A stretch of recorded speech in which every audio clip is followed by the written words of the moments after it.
Good morning students. आज हम जानने वाले हैं एडवर्ब क्लॉज ऑफ रीजन, कारण सूचक क्रिया विशेषण उपवाक्य।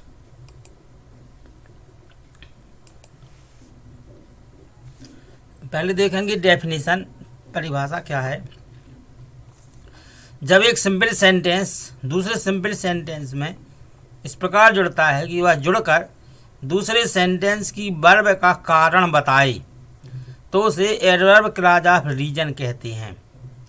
क्या होता है, एक सेंटेंस दूसरे सेंटेंस में जुड़ेगा तो एक कॉम्प्लेक्स सेंटेंस बनेगा, और जो क्लॉज हैं वो कॉम्प्लेक्स या कंपाउंड सेंटेंसेस में ही होते हैं। तो दो सिंपल सेंटेंस आपस में जुड़ना ज़रूरी होता है, तभी क्लॉज बनेंगी भी। तो एक सेंटेंस दूसरे में इस प्रकार जुड़े कि जुड़ करके वह जो दूसरा सेंटेंस हो या पहले उसकी वर्ब का कारण बताने लगें, तो वो एडवर्ब क्लॉज ऑफ रीजन कहलाएगा उस सेंटेंस। फिर अभी तो सिंपल सेंटेंस है, दोनों दो सिंपल सेंटेंस जुड़ जाएंगी तो फिर वो क्लॉज कहलाने लगेंगी। जो कारण बताएगा क्लॉज वो एडवर्ब क्लॉज ऑफ रीजन कहलाएगा। एग्जाम्पल द्वारा समझते हैं। He did not go to school, वह स्कूल नहीं गया। अभी ये एक सेंटेंस है। ही वाज इल, वह बीमार था, ये भी एक सेंटेंस है। दोनों को हमने अध्ययन किया और हमें मालूम चला कि एक वाक्य में कारण दिया गया है। वह स्कूल नहीं गया, ये तो काम है। क्यों नहीं गया, इसका कारण क्या है? ही वाज इल, वह बीमार था। तो जी वाला वाक्य है जो ये कारण है इसका। दोनों को हमने ऐसा बनाया। He did not go to school because he was ill, वह स्कूल नहीं गया क्योंकि वह बीमार था। तो जो दूसरा सेंटेंस है उसके पहले हमने लगाया है बिकॉज, ये कंजक्शन वर्ड यानी कि इस चीज़ सबऑर्डिनेटर है, दूसरे सेंटेंस के पहले आ गया। अब हमें दोनों सेंटेंस यहाँ स्पष्ट दिख रहे। He did not go to school और because he was ill. He did not go to school के पहले कुछ नहीं लगा, लेकिन बिकॉज ही वाज इल के पहले बिकॉज लगा है। तो जिसके पहले कोई भी शब्द यानी कोई भी सबऑर्डिनेटर नहीं आता वो प्रिंसिपल क्लॉज होता है। इसके पहले कोई ना कोई सबऑर्डिनेटर आ जाता है, वो क्या होता है? Subordinate clause. तो बिकॉज ही वाज इल ये सबऑर्डिनेट क्लॉज है। अब हम क्या देख रहे हैं कि जी क्या कर रहा है बिकॉज ही वाज इल, जो सबऑर्डिनेट क्लॉज का काम क्या है? इसका काम है क्रिया का कारण बताना। ठीक है, वह स्कूल नहीं गया, इसका क्या कारण था? बता दिया बिकॉज ही वाज इल, कारण बताया, यानी इसका प्रभाव सीधा सीधा वर्ब पर है। तो यदि वर्ब को कोई भी सेंटेंस, यदि कोई भी शब्द यदि वर्ब को क्वालिफाई करता है तो वो एडवर्ब कहलाता, लेकिन यदि कोई क्लॉज क्वालिफाई करे तो वो एडवर्ब क्लॉज कहलाता। बिकॉज ही वाज इल ये है एडवर्ब क्लॉज। सबऑर्डिनेट क्लॉज तो है लेकिन वो चूंकि एडवर्ब का काम करता है इसलिए ये एडवर्ब क्लॉज होगा। अब ये एडवर्ब क्लॉज 9 प्रकार के हैं, तो उनमें से ये क्या कर रहा है? वर्ब का कारण बता रहा है, इसलिए ये एडवर्ब क्लॉज ऑफ रीजन होगा। कुछ और एग्जाम्पल देखेंगे। पहले हम देख लेते हैं कौन कौन से कंजक्शन वर्ड प्रयोग होते हैं। जिसमें पहला कंजक्शन वर्ड है बिकॉज, दूसरा है फॉर, तीसरा सिंस, चौथा है एस। बिकॉज माने क्योंकि, फॉर माने भी क्योंकि, सिंस माने चूंकि और एस माने भी चूंकि। अब हम इनके एक एक करके प्रयोग देखेंगे। बिकॉज का मतलब क्योंकि होता है। इसका प्रयोग कहाँ होगा? कारण बताने वाले सेंटेंस के पहले, और दोनों सेंटेंसेस के बीच में इसका प्रयोग किया जाएगा। एग्जाम्पल है ही कांग्रेचुलेटेड मी, उसने मुझे कांग्रेचुलेट किया। आई वाज पास्ड, क्यों किया? क्योंकि मैं पास हो गया। He congratulated me because I was passed, इसमें ये कारण था तो उसके पहले बिकॉज आ गया। तो ये बिकॉज आई वाज पास्ड क्या होगा? ये एडवर्ब क्लॉज ऑफ रीजन होगा। ही विल नॉट प्ले आउटसाइड, वह बाहर नहीं खेलेगा। इट इज़ रेनिंग, वर्षा हो रही है। ही will not play outside because it is raining. तो बिकॉज से क्या करते हैं? बिकॉज हम उस वाक्य के पहले रखते हैं जो कारण हो, बिकॉज को बीच में रखते हैं, इसलिए जो कारण वाला वाक्य बाद में आ जाएगा। और पहले क्या रहेगा? जो कार्य है वो यानी कि प्रिंसिपल क्लॉज पहले रहेगा और बाद में सबऑर्डिनेट क्लॉज आएगा। दूसरा शब्द है फॉर। फॉर माने क्योंकि ये भी बिकॉज के ही समान इसका प्रयोग होता है। कारण बताने वाले सेंटेंस के पहले फॉर का प्रयोग होगा और दोनों सेंटेंसेस के बीच में आएगा for. He is unhappy with me, वह मुझसे दुखी है।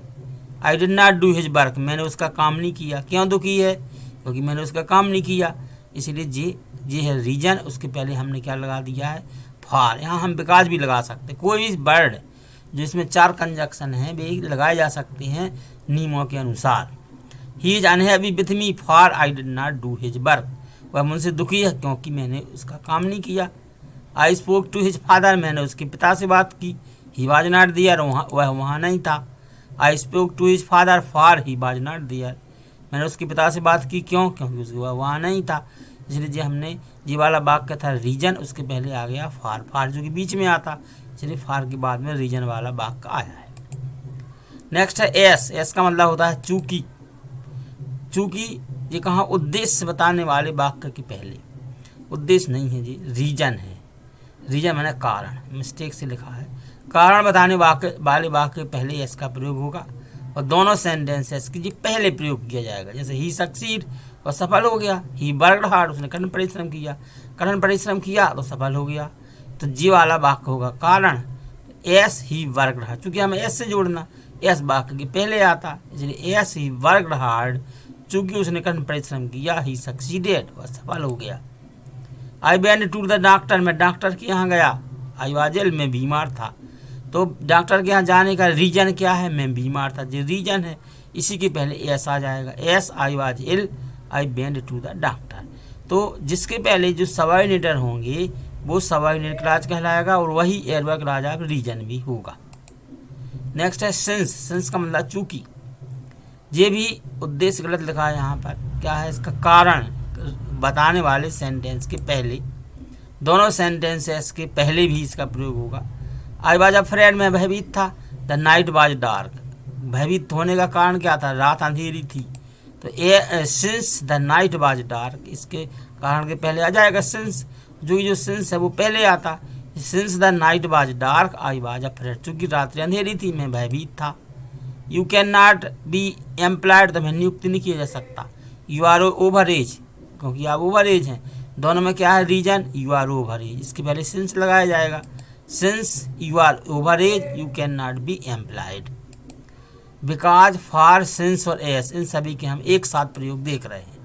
आई was fined, my crime was proved, मुझे फाइन किया गया, क्यों, मेरा क्राइम वाज, मेरा जो अपराध था वो सिद्ध हो गया। पहले हमने इसको बिकॉज से जोड़ा। I was fined because my crime was proved. It was raining, वर्षा हो रही थी। I did not go out, मैं बाहर नहीं गया।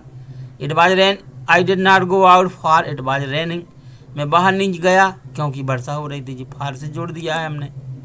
यू आर वीक, तुम कमजोर हो। You can not lift this box, तुम इस बक्से को नहीं उठा सकते। Yes you are weak, yes चूंकि तुम कमजोर हो। You can not lift this box. The train was late, train late थी। I did not reach there in time, मैं वहाँ समय से नहीं पहुँचा।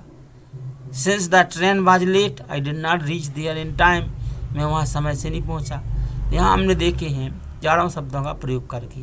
अब हम यहाँ पर एक बात क्लियर कर देना चाहते हैं कि इन चारों शब्दों में से कोई भी शब्द से आप इनको मिला सकते हो। जहाँ हमने बिकॉज लिखा वहाँ हम फार रख सकते हैं। यहाँ पर हम एस भी रखेंगे। जब हम अंतर ये हो जाएगा, जब एस रखेंगे तो S my crime was proved I was find, ऐसा करना पड़ेगा। सिंस भी इसी में रखा जा सकता है। Since my crime was proved I was find. तो हमें सीख लेना है कि इसमें चार वर्ड हैं, बिकॉज, फॉर, सिंस और एस। चारों ही कारण बताने वाले वाक्य के पहले आते हैं। सिर्फ अंतर ये है कि बिकॉज और फॉर दोनों वाक्यों के बीच में आते हैं, सिंस और एस दोनों वाक्यों के पहले नंबर पे आ जाते हैं, यानी इन्हीं से वाक्य शुरू होता है। हम एक्सरसाइज दे रहे हैं जो आपको बनानी है। He did not work hard, उसने कठिन परिश्रम नहीं किया। He failed in the examination, वह परीक्षा फेल हो गया। He will not come today, वह आज नहीं आएगा। He had to attend some guest, उसे कुछ अतिथियों का अटेंड करना पड़ा। I am ready to believe, मैं विश्वास करने को तैयार हूँ। यू से तुम ऐसा कहते हो तो। I will not take food, मैं भोजन ले लूँगा। आई सफ़र फ्रॉम फीवर, मैं बुखार से पीड़ित हूँ। We had to stay there, हमें वहाँ रुकना पड़ा। इट वाज रेनिंग, वर्षा हो रही थी। इन सभी में एक वाक्य काम है, एक है उसका कारण। कारण वाले वाक्य के पहले हम अपने जो सबऑर्डिनेटर हैं उनमें से कोई भी सबऑर्डिनेटर जो आपको सूटेबल लगता है उसको रख के और इन सभी के आंसर कमेंट बॉक्स में लिख देंगे। आपके आंसर जांच दिए जाएंगे। आपने वीडियो देखा, आपको जो एडवर्ब क्लॉज ऑफ रीजन है वो समझ में आ गया होगा। वीडियो देखने के लिए आपका बहुत बहुत धन्यवाद।